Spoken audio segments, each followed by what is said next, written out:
ఓం నమ శివాయ. ఓం నమో నారాయణాయ నమః. కార్తీక పురాణం 26వ అధ్యాయం ఈరోజు చెప్పుకుందాం. అయితే ఈ విధంగా అత్రి మహాముని అగస్త్య మహామునితో దూర్వాసుడు కోపం వల్ల కలిగినటువంటి ప్రమాదాలు తెలుపుతూ ఈ విధంగా చెప్పడం ప్రారంభించారు.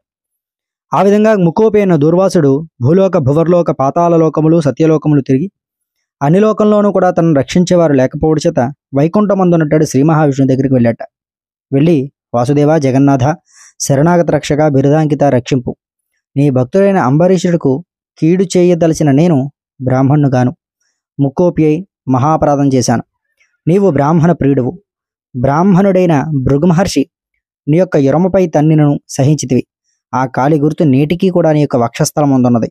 ప్రశాంత మనస్కుడివై అతన్ని రక్షించినట్టే కోపంతో నీ యొక్క భక్తుడికి శాపమిచ్చిన నన్ను కూడా రక్షింపము. శ్రీహరి, నీ చక్రాయుధం నన్ను చంపవచ్చున్నది అని దూర్వాసుడు శ్రీమన్నారాయణ్ణి పరిపరి విధాలుగా ప్రార్థించాట. ఈ విధంగా దూర్వాసుడు అహంకారం వదిలి తనను ప్రార్థించుట చూచి శ్రీహరి చిరునవ్వు నవ్వి,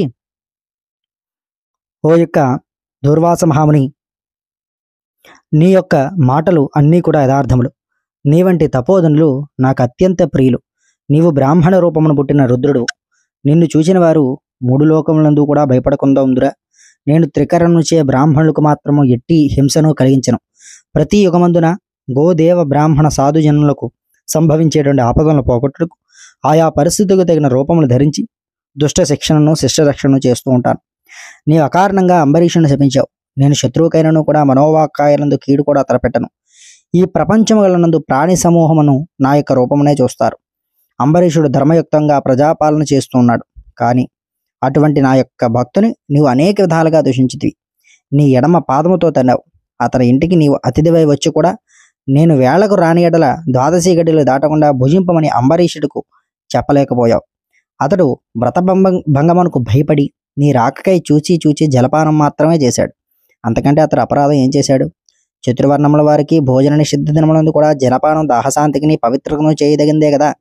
జలపానం చేసినంత మాత్రాన నా భక్తుని దూషించి చెప్పించావే. అతడు వ్రతభంగముకు భయపడి జలపానం చేసినాడు, కానీ నిన్ను అవమానించడానికి చేయలేదే. నీవు మండిపడుచున్న బ్రతిమాలి నిన్ను శాంతింపజేయ చూశాడు. ఎంత బ్రతిమాలను కూడా నీవు శాంతింపనందున నన్ను శరణు కోరాడు. నేనప్పుడు రాజు హృదయంలో ప్రవేశించాను. నీ యొక్క శాపబలం 10 జన్మలు అనుభవించునని పలికిన వాడని నేనే. అతడు నీ వలన భయించే నన్ను శరణు వేడుకున్నాడు. కానీ తన దేహం తాను తెలుసుకోలేనటువంటి స్థితిలో ఉన్నాడు. నీ శాపమును అతడు వినలేదు. అంబరీషుడు నా భక్తి కోటిలో శ్రేష్ఠుడు, నిరపరాధి, దయాశాలి, ధర్మతత్పరుడు.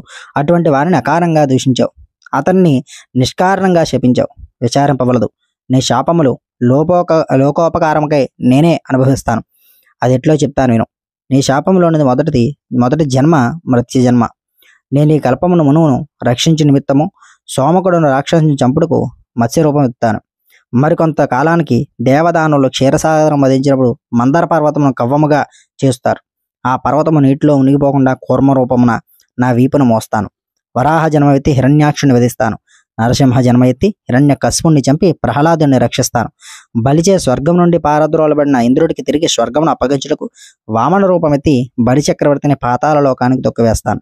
భూభారం తగ్గించుటకు క్షత్రియును చంప బ్రాహ్మణుడే జన్మించి భూభారం తగ్గిస్తాను. లోకకంటకుడైన రావణ్ణి చంపి లోకోపకారం చేటుకు రఘువంశమున రాముడినే జన్మిస్తాను. పెదప యదువంశమున కృష్ణుడిగాను, కలియుగమున బుద్ధుడిగాను, కలియుగాంతమున విష్ణుచిత్తుడు అనే విప్రుడి ఇంట కల్కి అనేటువంటి పేరును జన్మించి అశ్వరూరంధ్రుడే పరిభ్రమిస్తూ బ్రహ్మద్వేషులందరినీ కూడా మట్టు పెడుతూ ఉంటాను. నీవు అంబరీషుడికి శాపరూపమునిచ్చిన 10 జన్మలు ఏ విధంగా నేను పూర్తి చేస్తాను. ఇట్లు నా దశావతారములు సదా స్మరించు వారికి సమస్త పాపములు హరింపజేసి వైకుంఠ ప్రాప్తిని వసంగుతాను. ఇది ముమ్మాటికి తథ్యము. హర నమః పార్వతీపతయే హర హర మహాదేవ హర శంభో శంకర గోవింద గోవింద.